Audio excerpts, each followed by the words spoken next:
Shubman Gill, captain. Rishabh Pant, wicket-keeper and vice-captain. Yashasvi Jaiswal, KL Rahul, Sai Sudarshan, Abhimanyu Ishwaran, Karun Nair, Nitish Kumar Reddy, Ravindra Jadeja, Dhruv Jurel, the second wicket-keeper, Washington Sundar, Shardul Thakur, Jasprit Bumrah, Mohammad Siraj, Prasidh Krishna, Akashdeep, Arshdeep Singh, and Kuldeep Yadav. It's a 18-man squad. I mean, look, obviously you discuss every option that's there. I think over the last year or so, we've looked at Shubman at various times. I think even when we played England last year, to take a lot of feedback sometimes from the dressing room as well. Obviously, he's very young, but we've seen the improvement, and I know it's T20 cricket for GT as well, but you take feedback from a lot of people, and we're hopeful that he's the guy who can.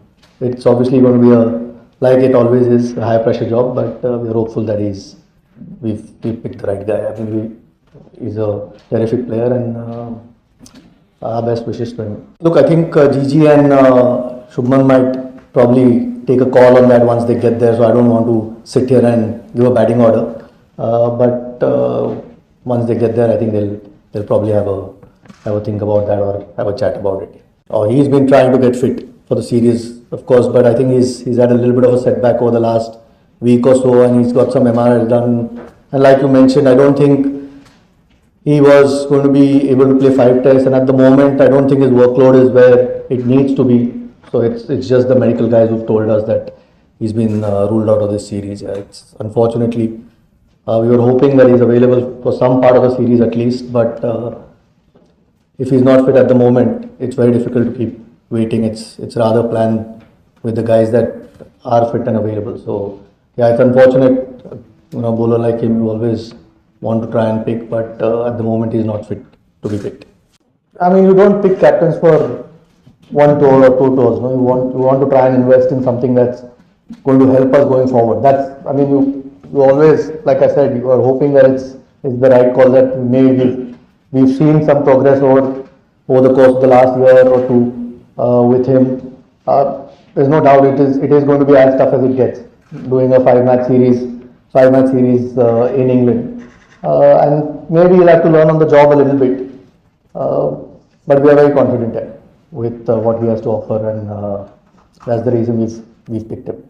Yeah, I mean, it's when guys like that retire, it's always going to be big holes to fill. I mean, Ashwin retired a few months back as well, so those 3 guys are stalwarts of our cricket.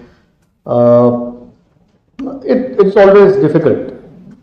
One way of looking at it is it's an opportunity for someone else. They've left a legacy behind.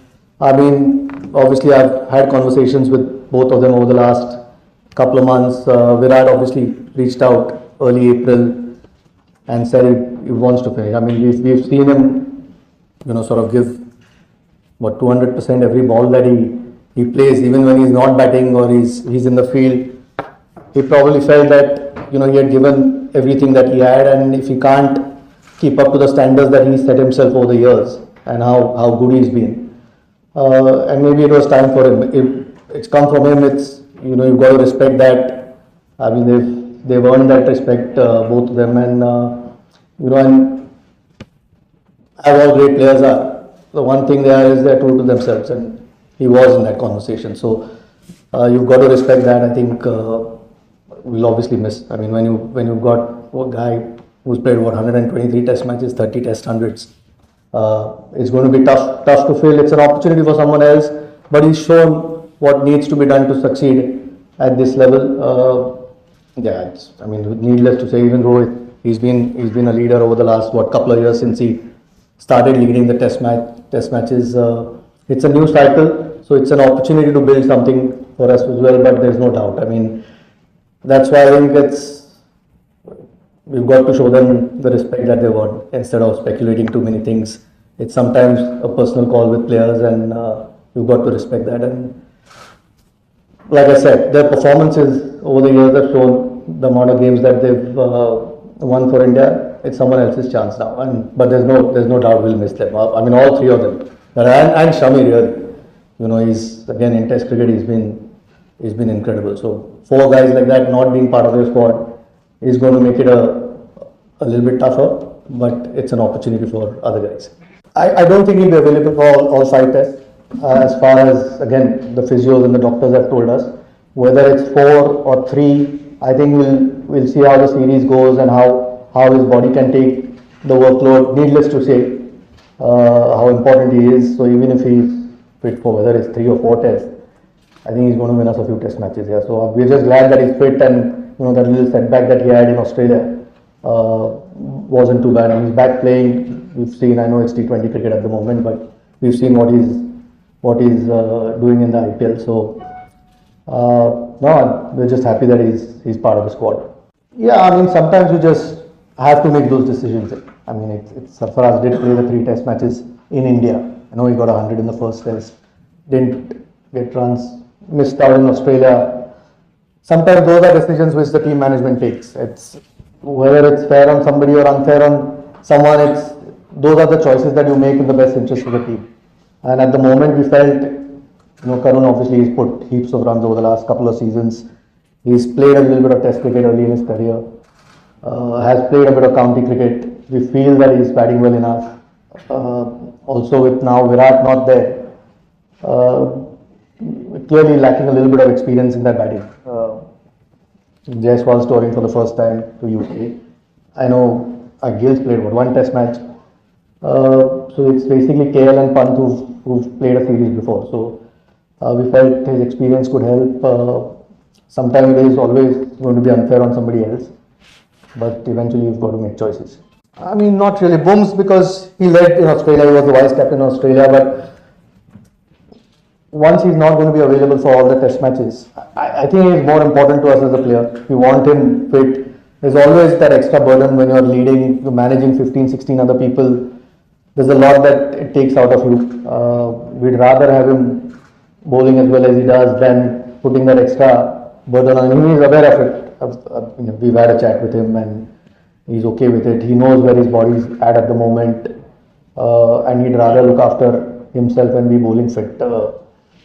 With KL, not really. I mean, basically he's captain a while back, at least when I wasn't there. So, but again, he's a quality player, and we hope that he has a big series because he's going to be an important player for us. So, but yeah, with Booms, I think it was more his workload management and having him fit as a bowler more than anything else. Look, these 8 tours are now just before the tour. So sometimes when you are 6 or 7 guys from your test squad are going to go on the day tour, it becomes difficult to then. Unfortunately, we can't take 50 people.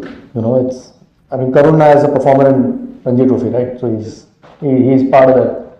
There's a Jaiswal, there's a Dhruv Jurel, who's already part of that A team, who are going to be in the test team. So someone's bound to miss out. It was unfortunate. Even in Australia, when he went, I understand he didn't get a chance. But then KL Rahul went because he needed some game time before the test series. Yeah, but only 11 can play. So someone will have to sit out at point, at some stage.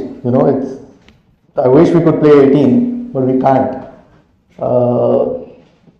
Now, if you start picking on players through the history, there will be about 1 million players who missed out. It's not intentional that you're keeping somebody out. But you're trying to pick the best possible players for that particular game or that series that you want to. And someone's going to miss out, like I say. Now, if you keep picking on names, it is never going to be a conversation starter anywhere, because there'll always be, even when we pick 18, there's somebody who's missing out. Do those 18 guys who've been picked not deserve to be there? That's the question you need to answer. When somebody takes a call, it's not up to me. Eventually, like I said, they reached out and I had a conversation with them. So whether somebody decides to retire or doesn't decide to retire, it's a personal call. Even if you're going to pick someone or not pick somebody, you're not going to ask that guy to retire. I don't know whether we would have been in a better position. Sorry. you're still, it's a new WTC cycle. So you're looking at all sorts of scenarios over the next 2 years. What is going to help build a team leading up to that WTC final. So, look, I mean, again, it's a personal call. So when somebody calls it or doesn't call, it's not up to us. Yeah. Again, like I said, just all we need to do is show them a little bit more respect and move on. It's an opportunity for somebody else, and that's our job eventually to pick someone else when someone finishes. So, no, whether we would have been in a better position or not, it doesn't really matter. These two guys are big players were big players for us in Test cricket, and those are going to be big holes to fill. So at the moment, that is a bigger concern. Yeah, that, and he's a quality bowler. I think he's had a little bit of taste of county cricket as well. Obviously plays every game that is available in domestic cricket. So we've watched him, tall guy, then hopefully, with the Duke ball. Like you said, there's variety, but there's also a body of work in red ball cricket. And he's been in decent form over the last couple of years. So, someone once they've played in those conditions know it well. The ball, it's just a quality bowler. There's no other reason here. And we've needed 5 seamers to go. I mean, obviously, Booms is unlikely to play all 5 test matches. So you needed adequate cover. This provides us with a little bit of variety as well. So now he's more because he's a quality bowler. One of the tests he was injured in Australia. I think the first test he had broken a finger, so he didn't play. Otherwise, he played. But you can look at it as a burden. You can look at it positively. That it could inspire him to do better. At the moment, from what we are looking, and may be it in franchise cricket, you can see that he is relishing the role. This is obviously going to be a lot harder. But those are the challenges you face playing international cricket here, and he's been around now for what, 2 or 3 years in all formats really. So that experience, I'm sure he can fall back on, and there are guys around in the team. The coach is there to help him as well. So no, I think I'm sure he's relishing the opportunity. I mean, who wouldn't want to captain India in Test cricket? So I'm sure he's looking at it positive with chats that I've had.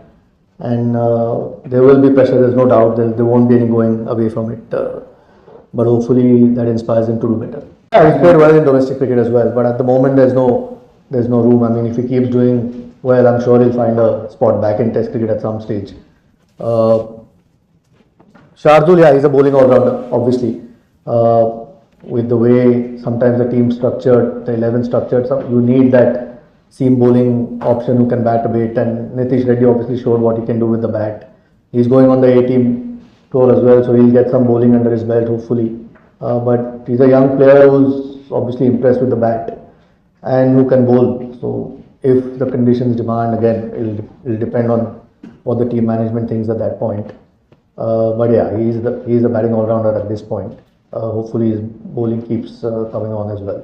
I mean, just because he's a terrific player, he's played 1 test in England, so everyone's going to be tested in England. I don't think any batsman is going to feel at home like it was in Australia. I mean, these are tough places to tour. So, but we have the confidence that he's got the goods. And like I said, it's a massive transition. Rohit's been around for a while now. Before that, Virat's been around. So it is a start of a new cycle, and the experience can only help. Whether it's a tough experience or, we have a really good series, whichever way you look at it, it is going to be tough. That experience can only help going forward. And as far as his batting is concerned, I don't think, from our side at least, there's no real issues, and hopefully he can only do better as a captain. Yeah, he's the vice captain. He's been one of our best batters in Test cricket over the last 4 or 5 years, I think, or 40 odd Test, I think, at the moment. Always, wicket keeper, can see the game well behind the stumps, has got the experience at the moment. That's why he's Shubman's deputy, who can help him out with all the experience that he's got, and he's an incredible player. So, yeah, we are obviously looking at guys who can take the team forward over the next few years. And at the moment, these 2 are the guys that we feel that can do that. Last year when England Lions came, he played the 8 over. I watched it. He got runs there as well. So it's not like he's not got runs in red ball cricket. We've not picked him because of IPL. We've known he's a terrific red ball player. He's shown the right temperament.